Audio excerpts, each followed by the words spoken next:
Well, hello everyone again. This is Strike a Light podcast from the Light Review. My name's John Bullock. I'm here with our good friend Chris Forden, and we are going to look at the knotty question of whether we really need light at night. Chris, what do you do after dark? What I do after dark? I do loads of things, John. I do need light at night. I do. I mean, because we don't live in the sticks here, we definitely need. If we were walking around with torches, as I think probably that's what you do in the countryside, right? Where you don't Been have known. street lighting, you've been done. They'd probably think we're going to rob the gaff. If I was going down the high street with a torch, or just down the local neighbourhood, they'd be thinking, yeah, call the police because that bloke's just about to rob the gaff. But I mean, biologically, we don't need light at night, and I would be really happy if we didn't have street lighting like all the time. But I think certain times of the day it's a good certain times of the night it's a good idea, just for that sense of reassurance, and just so you don't trip over. That's a fairly Okay. So, obvious answer, I even think. even as I was sort of announcing the topic, I was just remembering of what happened just a couple of weeks back, where I was up to get the early train out of Sherborne, and they do switch the street lights off, and I had to get away out of my house and down a lane in order to get to the road, neither which I could see. Trying to avoid the planter that's in the middle of the lane and the bollards that are at the end of the lane. And I think I'm going to smash my knee on one of these things if I'm not careful. And of course I didn't. But you go, maybe it would have been better to have had a little bit of light there. But it brings me to that, a little bit of light against having so much light that you could do brain surgery on a pavement. Where do we think we should be going with this? I like the idea of, when somebody says to me, "Are you a vegetarian?" and I go, "Well, yes." "So you don't eat meat?" "Well, yes, I do." "But you're a vegetarian?" "Well, yes, I am." "But you eat meat?" "Yes, I Vegetarian, do." "Well, I am a vegetarian because I don't eat a lot of meat." There's not vegetarian though, is it? You wally. Close call there. Yeah, but the point is, surely with all of these things, it's the absolute. We've been going through some nonsense about you can be a vegetarian, but you can still eat bacon sandwiches. That was in the papers last week. So what we realise is that we make these absolutist statements, and courtesy of social media and the internet, it has to be black or it has to be white. So you see, it's either lit so bright it takes your eyeballs out, or there's no light at all. Whereas the truth is, between some and none, or a lot and some, there is that grey area where you go, a little bit of something does you good, stops you from falling over a planter. So is that what we should, do we need light at night? No, we don't. But do we want light at night? Yes, we do. John, Excuse me. Yes, you what? know that it just sounded like you were going to break into song then. I mean, all that sounded like some sort of poem. Didn't it sound like some sort of, it sounded like the start of a song. Do we need light? No, we need light. How much light do we need? It was just, I was wanting to see where that was going to go. I think the problem is not necessarily how much light, it's where it's used and how often it's on. Because if I would be really happy just to have the lights off after 11, maybe for the majority of people, I think that would be okay. And then the flora and fauna survives, and we don't kill our planet, and we use less electricity. And I know down in Devon, isn't it? They've turned off all the lights. I don't know if you don't have a lot I of do street believe. lights down and your way as well in Dorset, have they? Yes, yeah. Our stuff goes off from, I think, midnight and comes on at 6 or 5:30 or something like that. Which is really good. I mean, you've got to say that's a good thing. No, apart from in that It is, but I live in a small town that's got an abbey which is lit, and if you're coming, if you sort of driving across the edge of the town, which is raised up above the level of the town, you can see across to the next ridge, if you like. I mean, it's all developed, but there is an 18th century house up there that's just been. That is our new art centre, the Sherborne, the place with no noun. The Sherborne is there, and it does all the stuff, and it's been lit. The elevation's been lit, and it's ridiculous because it doesn't deserve it. It doesn't. It didn't ask for it, but it seemed to be part of the package that it had to come with. Window reveal lighting and linear LEDs across the top and all of that nonsense. And I'm thinking, I would much prefer that to be almost invisible. Thank you very much. And I certainly don't need to see it from a quarter of a mile away as I'm driving across the town. So light at night to do what? I think from what you're suggesting is that you don't want to get picked up by the local rozzers because you're going to go out there nicking stuff from your neighbours, even though you're wearing a black and white striped jumper and you've got a bag with swag written on it. Always a giveaway, that. I mean, but seriously, the idea of taking a torch around South London is probably. We've all got our phones with a torch on anyway. Out in the countryside, I guess that's something you do, but probably the biggest disparities between the actual risk of danger, of criminality, and lack of light, because that risk, that link isn't necessarily there.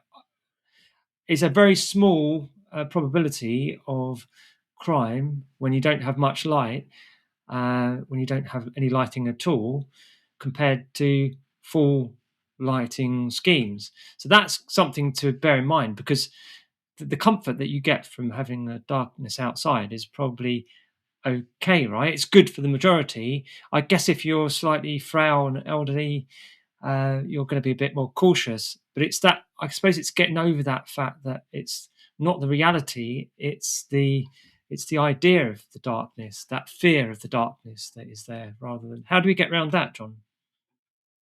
Well, because I'm thinking of. I live in a town that is almost an old people's home. As a town, the demographic is quite extraordinary. Even though we've got so many public schools in the town that that there are lots and lots of what they call young people. But I think they're all tucked up in bed by the time it gets dark. But the streets are empty most of the time. And if people are out and about, they're in their motor cars. Now, I'm not suggesting that we want to get in motor cars because we don't want the street lights on. But we seem to be lighting for a sort of fantasy reality that everybody wants loads and loads of light. Should they want to go outside, everything will be lit to their comfort. Whereas, as you say, if you come down here, most of the villages, if not all of the villages, don't have any street lighting at all. I know a village where there's one street light, and and there's it's 200 yards long. It doesn't help. It just helps for that little pool of light where nobody lives. So what maybe we should be looking toward the reality, and maybe the guys down in Devon are sort of starting to realise that actually there are other ways of trying to overcome this. I think I'm also concerned about the lighting, which is there for reputation, there for vanity, there to say, look at me, aren't I big? Whether it's an abbey, which is certainly big, or whether it's a pub, that's around the corner that decides to light up its entire frontage. Do we need all of that stuff? They say that 80% of electrical energy used as light at night is lost to the sky because it's all so inefficient. I think it's the City of Light, isn't it, Leon? When they started that, it was just basically a few buildings were lit. It was very nice. And then everyone started to try and outdo each other. So everything was lit. So that vanity of, my building has been lit and it's amazing. And then you sort of lose, because obviously light's not just about light, it's about darkness as well. So that there's definitely a place for it. I don't think you wouldn't want to have buildings of historical interest lit, or interesting buildings lit, or when you travel abroad, sometimes you see things and you think, oh, that's amazing. Maybe it's not for the locals, maybe it's for the tourists, or maybe it's for people visiting.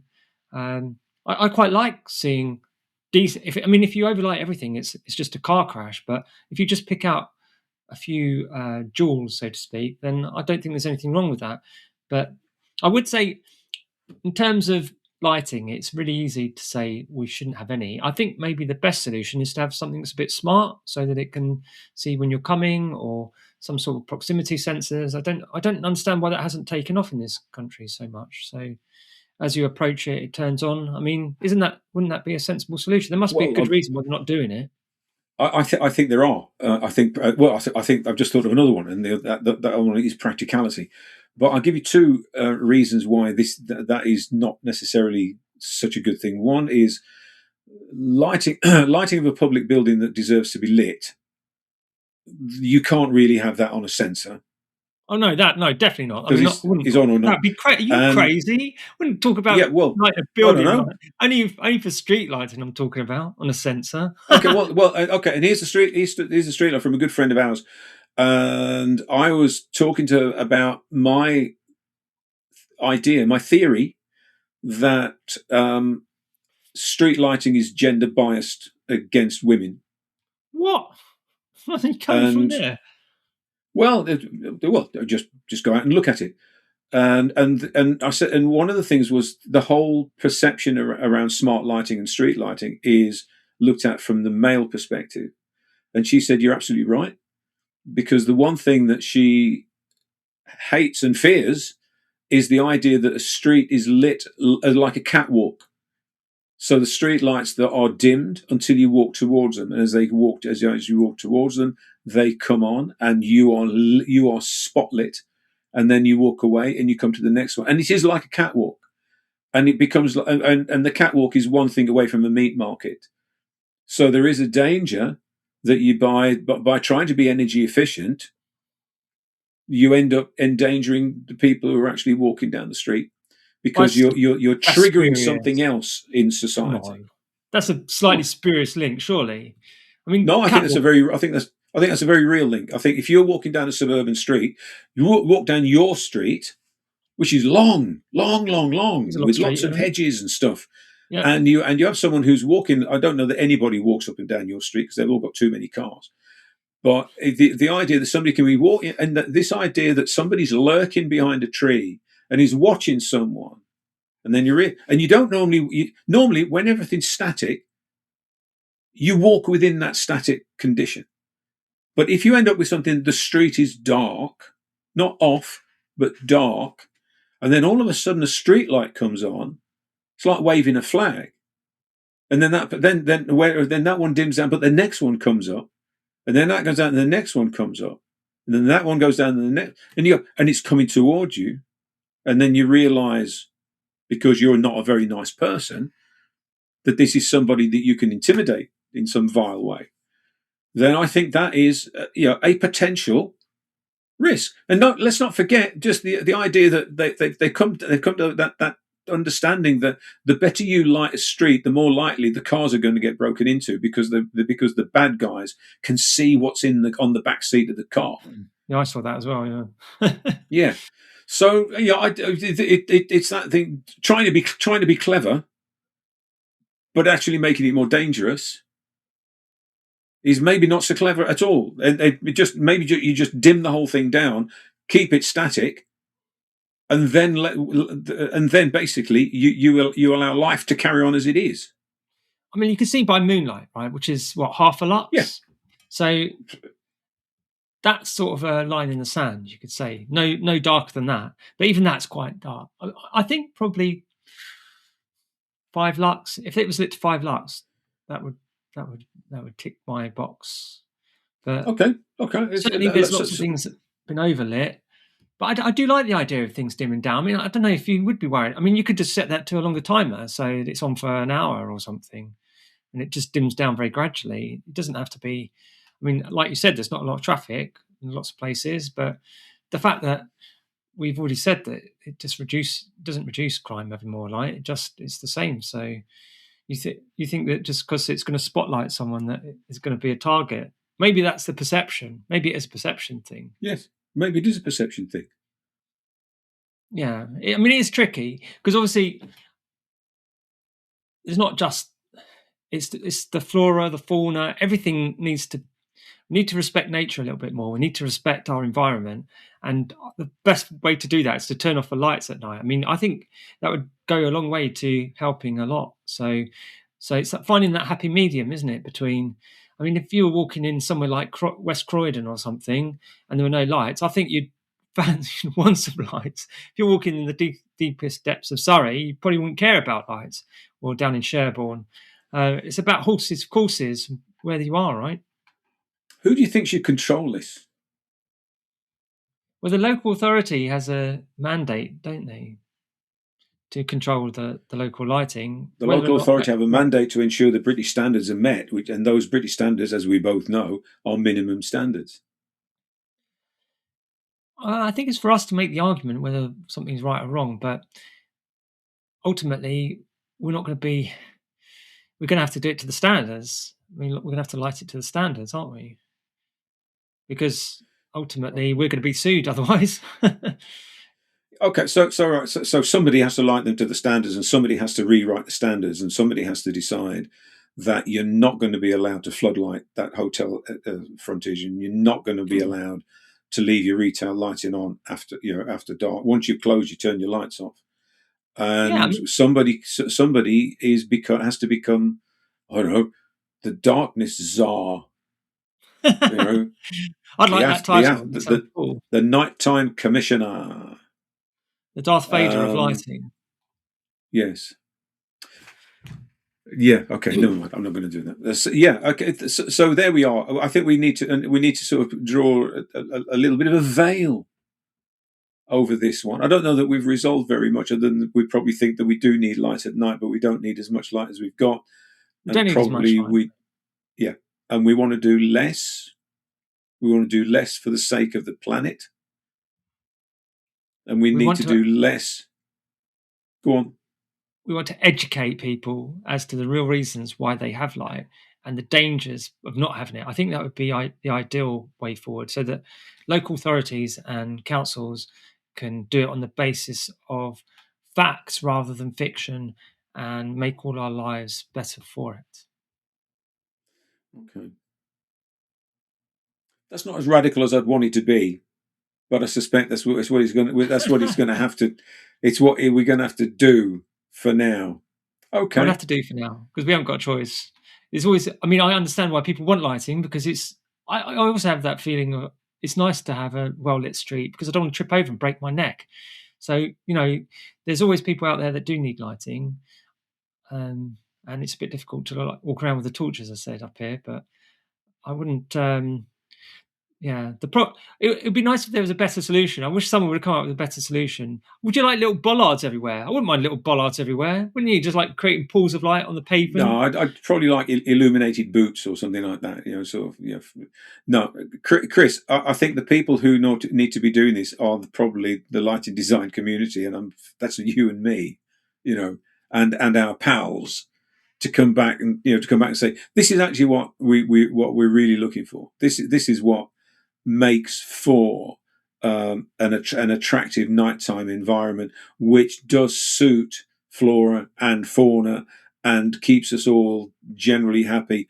But it's not going to keep those happy who insist that we need to have almost daytime levels of light as we walk Without a around doubt. daytime levels of light as we don't walk around our streets at night.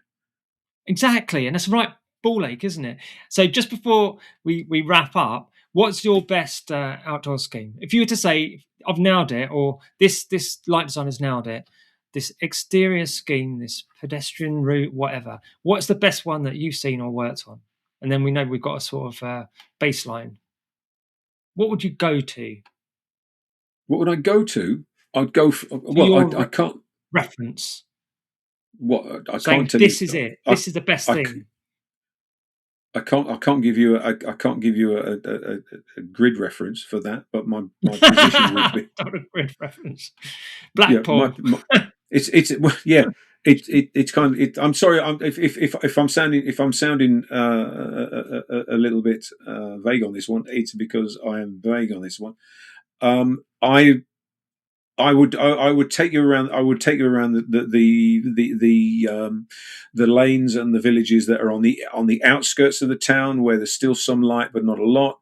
I would also take you to Poundbury, which is one of the worst lit places I've ever seen because it is so bright, and it is disarmingly bright. I mean, it's absolutely ludicrous. And my position would be: you start with nothing, and I would like Yeah. to start with nothing, and then I would like to, talk about writing a song. You just start with a bass line, or you just start with a chord, and you say, if I do this, what do I do next? And then if I do this, what do I do next? And then you find the place where you stop, and if you start from zero and you get to 50% of what we've currently got, to me that's a better thing than saying let's start from what we've got and let's turn a few things off, which means we might get down to 75%, and then everyone will go, "Ooh, it's getting dark now." No, it's not dark. It'll be dark when you do this, ka-chunk, and you turn everything off and say, "Can you see where you are?" I said, "No, not at all." Right, okay, now we can go. Now we can start. Will that do you? I'm sorry if that's a disappointing answer. No, I think that's a good way. I think that's a way to wrap it up. I think that's a great way to just say starting from zero and work your way up from there. Excellent. Right, I'm going to stop in there. Thank you very much for your time. It's been a bit of a mull, this one, hasn't it? Do we need light at night? No, we don't. Do we need light at night? Well, of course we do. Both things at the same time, starting from zero. Chris, thanks for your time. Thanks, John.